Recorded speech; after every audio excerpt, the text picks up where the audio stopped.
Y 패시브 하우스. 패시브 인증 2호주택을 떠올리면 참 많은 일이 생각난다. 인증 1호주택을 짓고 난 후 1년의 공백이 있었다. 두 번째 대상자를 못 만난 것이다. 또 지어보고 싶은 욕망과 갈증이 최고조로 향하고 있을 시점. 그때 나를 찾아온 건축주는 마른 하늘의 단비 같았다. 2011년 당시 이 건축주는 중견 건설업체가 지은 아파트에 살고 있었는데 사랑하는 딸아이가 아토피로 심하게 고생을 하고 있다고 했다. 원인은 결로와 곰팡이였다. 결로와 곰팡이는 때려야 뗄 수 없는 불가분의 관계이며 곰팡이로 말미암은 위해는 보기 싫은 것을 넘어 건강을 위협하는 적군이다. 안 그래도 면역성이 약한 어린아이들에겐 치명적일 수가 있는 것이다. 그런 딸아이의 환경을 바꿔주고 싶은 보성은 단독주택으로의 이사를 결심하게 되었고 단독주택 생활에 응당 따라오는 걱정에 부딪히게 되었다. 그건 난방비였다. 그 건축주는 여러 경로로 검색을 하고 정보를 모았다. 경제적인 측면에선 난방비가 절감되어야 하고 건강 측면에선 쾌적해야 하는 두 마리 토끼를 잡아야 했다. 그러다가 알게 된 패시브 하우스. 검색을 거듭하며 패시브 하우스를 짓는 시공사를 찾다가 결국 우리 회사의 홈페이지를 보고 찾아오게 된 것이다. 건축주는 건축을 전공했으며 건축회사 대표였다. 그는 이미 본인이 짓고 싶은 집의 설계를 맞춰놓은 상태였고 우리가 제안한 패시브 도면을 2차례나 거절했다. 내가 알고 있는 패시브 하우스는 외표의 최소화로 단열과 기밀의 성능을 높여야 하는데 건축주가 제안한 도면은 패시브 하우스와는 매우 거리가 멀었다. 마치 외표의 최대화를 목표로 한 것처럼 면이 많았기 때문이다.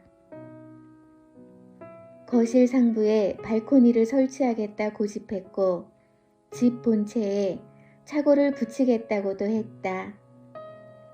거실 상부의 발코니와 주차장 상부는 외기와 직접 닿는 부분이기 때문에 당시 패시브로 구현하기 어려운 설계였다. 어느 시공사를 가서 내밀어도 거절당할 구조인데 나라고 용 빼는 재주가 있을까? 한국 패시브 건축협회에 그 도면으로 에너지 해석을 의뢰하니 패시브의 개념에 대해 잊어버린 거 아니냐는 핀잔이 돌아왔다. 하지만 건축주는 완고했다. 꼭 그 디자인으로 집을 짓고야 말겠다는 것이었다. 아무리 건축주가 고집해도 내가 노 하면 그도 어쩌지 못할 일. 하지만 나는 어떻게든 두 번째 패시브 하우스를 짓고 싶었다. 그리고 한편으론 불가능한 일이라기보다 그냥 좀 어려운 일인 것일지 모른다는 생각이 들었다. 그렇게 이상한 합리화로 최면을 걸고 고집쟁이 건축주와 손을 잡았다. 건축주가 제안한 도면으로 설계해서 물량 계산을 해보니 공사비가 생각을 뛰어넘었다. 하지만 어쩌랴. 나에겐 패시브 하우스 시공의 학습과 경험이 필요했고 비싼 수업료는 감당할 수밖에 없었다. 고밀도 단열재를 최초로 도입하여 11톤 윙카 2대분을 현장에서 잘라 채워 넣었다. 그 정도면 80평 규모의 일반 주택에 쓰이는 양인데 34평 벽면이며 지붕에 빽빽이 채워 넣은 것이다. 그러지 않으면 도저히 3리터 인증을 따낼 수가 없을 것 같았다. 당시의 패시브 하우스는 5리터 인증이 없었다. 3리터가 넘어가면 저에너지 하우스로 분류되던 때였다. 게다가 건축주와 나, 두 인간이 전투에 임하듯 인증에 목숨을 걸지 않았는가.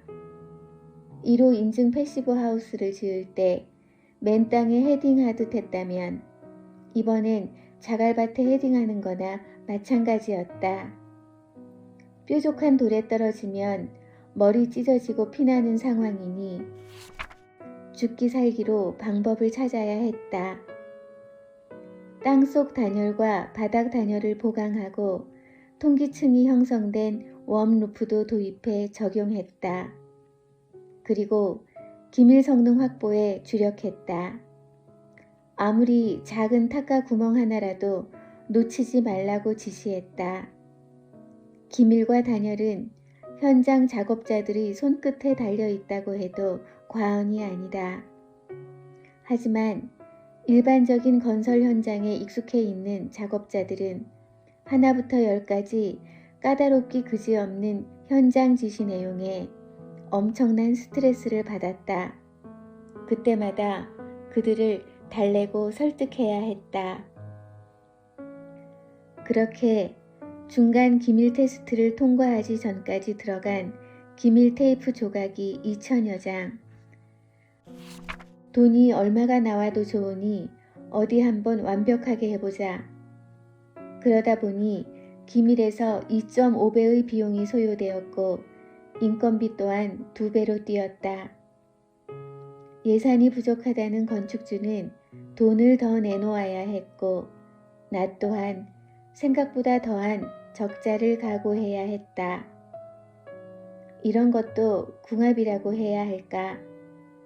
우리는 둘 다 패시브 하우스 인증을 따내는 것에 초집중하고 있었다. 패시브 인증 2호 주택을 짓는 동안 1호 주택보다 훨씬 난이도가 높다는 생각이 들었지만 다행히도 느낌이 좋았다. 우여곡절 끝 공사 기간도 예상보다 길어져 5달이 걸려 34평을 완공했고 한국 패시브 건축협회에서 3리터 인증을 받아낼 수 있었다.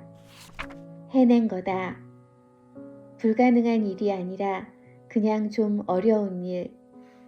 그렇게 맘먹고 하면 해법이 생긴다는 확신이 섰다. 내가 해외 자료를 통해서 본 모든 패시브 하우스가 외피 면적을 최소화한 박스형이었는데 디자인 요소가 많이 들어가 사방이 다른 모습의 집이 내 눈앞에 단단히 서 있었다. 난이도가 상당했던 도면으로 패시브 하우스를 지은 것만으로도 내 만족감은 충만했는데 어느 날 남양주 건축사무소에서 연락이 왔다. 남양주시에서 공모하는 친환경 우수 건축물 공모전에 응모하는 것이 어떠냐고. 그 해가 제3회 공모전이었는데 도면과 시공 과정을 눈여겨보았던 건축사무소에서 일반적이지 않은 공정과 시공법이 친환경과 부합된다고 생각하여 권유한 것 같았다. 하지만 1회, 2회에 수상한 건축물들은 100평이 넘는 규모였다. 패시브 하우스 인증 2호 주택은 고작 34평. 넌지시 건축주에게 응모 의향을 물으니 적극적으로 나서 주었다. 그간 건축주는 공사 기간에 쌓인 신뢰감을 내게 전하고 있었던 터였다.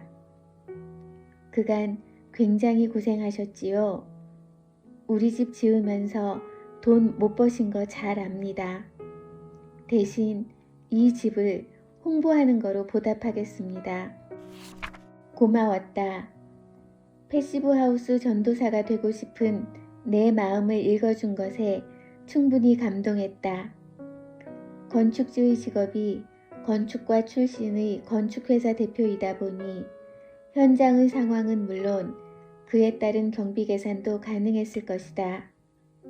패시브 하우스 시공에 필요한 고가의 자재와 하루 투입 작업자에 드는 인건비는 주먹국으로 셈을 해도 우리 회사에 이윤을 남기는 공사가 아니었다. 그런 내용을 인정하는 건축주의 마음이 참으로 고마웠다. 친환경 우수건축 공모전에 참여하는 일은 건축주에게도 번거로운 일이었다. 여러 가지 입증 자료와 서류 등이 필요했는데 건축주는 성실하게 준비하고 임해주었다. 패시브 인증주택의 컨셉이 친환경이었으므로 심사위원들 또한 과연 그런 것인지 검증 절차를 꼼꼼히 거쳤다. 한밤중에 와서 열 화상 카메라로 과연 새는 열이 없는지까지 확인했다.